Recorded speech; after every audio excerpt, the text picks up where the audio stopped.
I think I found the next Solana. It's currently sitting on a market cap of 200 million, and if it goes to the market cap that Solana went in the last bull cycle to 70 billion, that would be a 250x from today's prices. So nothing to sneeze at. So what is this token? I will just go ahead and spill the beans, and then you can just jump straight off the video now you've heard. But it is Lukso, ticker symbol LYX, and it was created by one of the core developers of the original Ethereum. He was one of the guys who created Ethereum back in the early days, and we know a few of those early creators of Ethereum went off and created their own a few of them created very successful projects, and potentially this could be the next one. His name is Fabian Vogelsteller, and not only did he help create Ethereum, he also created the ERC20 standard for tokens. Like pretty much every token that's built on Ethereum uses this standard that he created. He also created web.js and a few other very important infrastructures that are core to modern blockchains. I think in the previous bull cycle there was a lot of excess, there was a lot of froth, and like there was way too much capital, and this capital went into stupid things like meme coins, even NFTs. You could argue a lot of capital just went into things that really didn't have very much substance. But I think this cycle, like, there's not going to be so much liquidity, there's not going to be so much stupid money coming in, so I think the best risk to reward aren't going to be like the meme coins and stuff like that. It's going to be tokens and projects with real substance, and I think this project potentially has a lot of real substance. Not only do I think that projects with the most substance and the best projects will succeed in this cycle, I think usually it happens that the new projects, the new great projects, tend to outperform the old ones. Even if the old ones are great projects and have a lot of potential, they're already at really high market caps, so they can't grow as much as the smaller market caps new projects such as this one. So potentially Lukso, the coin that we're going to be talking about today, ticker symbol LYX, potentially Lukso is just that. Essentially it's the new technology with a lot of substance, with a crazy good team and an original idea that is still sitting at a small market cap that could do extraordinarily well in the next bull cycle. So let me just quickly show you this photo. This was the original crew of Ethereum developers. You can see Vitalik in the back there. His market cap for Ethereum, 150 billion. You can see polkadot, and I think it's Gavin Wood, polkadot in the middle there, market cap 5 billion. And Charles Hoskinson as well was one of the original creators of Ethereum. He went on to create Cardano, which I'm not sure what the market cap is right now, but tens and tens of billions of dollars at its peak. And then you see there the market cap for LYX, which is a little bit higher at the moment, but LYX still in the low hundreds of millions in market cap. Okay, we've set the stage for LYX, but what is its vision? What separates it from the rest? So like those other original Ethereum developers, Fabian had his own ideas of what his own theories and his own ideas of what the best blockchain should be, and Ethereum went in its own way. Charles Hoskinson went off, did his own thing. Gavin Wood went off, did its own thing. So now Fabian has created his own blockchain, a layer 1 blockchain, where he can implement his ideas without having to build like a layer 2 on top of Ethereum, having to use Ethereum's rules. He's starting from scratch on a layer 1, and we'll see why as we delve further into Lukso. So I'm going to try and explain Lukso in the most simple way that I can, and the main idea for Lukso is, like, it's not trying to be like the world reserve currency, it's not trying to be like Bitcoin or Ethereum even. It's trying to be more of a user-friendly, easy to use, easy to implement network for both brands, creators, fashion, and the end user as well. So it's really trying to make blockchains a lot less complicated and a lot less risky for normies essentially, and hopefully open the floodgates for mass adoption on this network. Not only does it want to do that, there's also a few LSPs that they call it, so a few improvements that Fabian and the team at Lukso want to do on a blockchain. So here are some of the problems that plagues Ethereum at the moment, that kind of is an annoyance for like normal people to come into the crypto space. They don't really have a clue of what's going on here. And yeah, for example, if you send Ethereum, or if you send any tokens or NFTs to the wrong address, you're pretty much never going to get them back.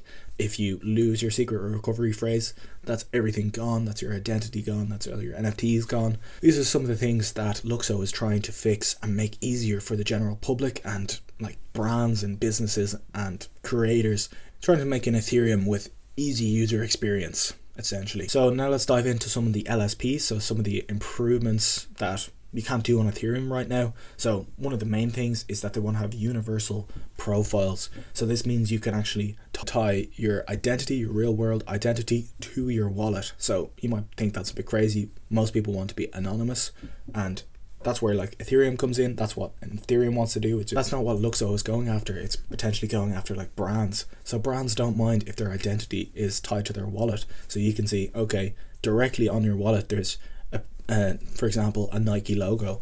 So this wallet is owned by Nike, and anything that comes from that wallet, you know, is a verified Nike asset. So they're also implementing like digital goods, so mixture between physical and digital. So if you have a QR code on a certain brand of, or a certain pair of Nike shoes, that serial number is tied directly to a particular NFT.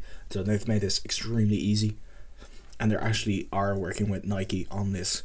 Not super obviously, but if you dig into a bit, you'll see that there are ties between Nike and Lukso.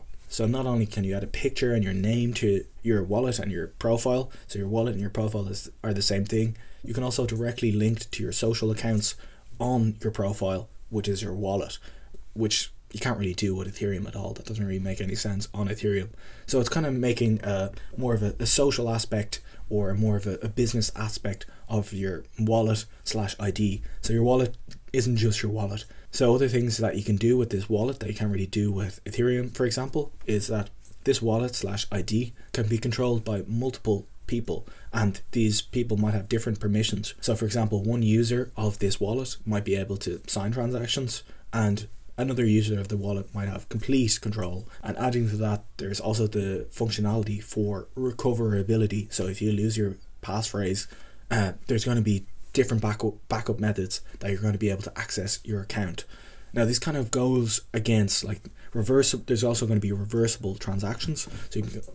So potentially you'll be able to reverse transactions, like say you sent an asset to the wrong place, it potentially will be able to be reversed. So it seems like a little bit more Web 2. It doesn't really seem totally aligned with crypto ideologies, in the fact that there's reversible transactions, recoverability, but that's not exactly that's not the lane that they're going for. That's not the market that they're trying to appease. Like, that's for Ethereum. They're not trying to compete directly with Ethereum. This is just, you know, a more user-friendly blockchain. For example, like there's a few $100 million worth of tokens and Ethereum that is in the burn address of Ethereum, the Ethereum burn address, which can't be recovered. So this is probably, most of it is just people who sent assets like NFTs, or sent tokens, or sent Ethereum to the wrong address. They sent it to the burn address by accident, and now it's just gone forever. So it's really annoying for like normies and people who don't really know much about crypto. Like, they can't really wrap their minds around, if I send it to the wrong address, it's gone forever and no one can get it back for me. So that's one of the kind of things that Lukso is trying to fix. The other implementation that is different than Ethereum, like for example with Ethereum, when you write a smart contract, once it is written and it's published, that's it, it's locked, it's frozen, you can't change it whatsoever. But with Lukso, you can actually change a smart contract after it is written, if you are the owner of the smart contract. Now obviously, like, you don't want that if you're on Ethereum. Like, if someone issues you a smart contract, some sort of DeFi platform or something, and there are certain rules, you don't want them to be able to change the rules. But on Lukso, say for example, a brand like Nike has issued a load of NFTs and they want to change the royalty on that NFT after they've already released the NFTs, released the smart contract, they can then adjust the royalties very easily. Now you saw this with Otherside and Other Tees. They had to completely create a new contract to enforce their royalties, which meant that everyone had to burn their NFTs to get a new NFT on Otherside, expanded NFT, which is just kind of annoying and a bit of a pain for both parties, for the business and for the end user. But On Lukso, you wouldn't have to do that. The company could directly change the smart contract just like that.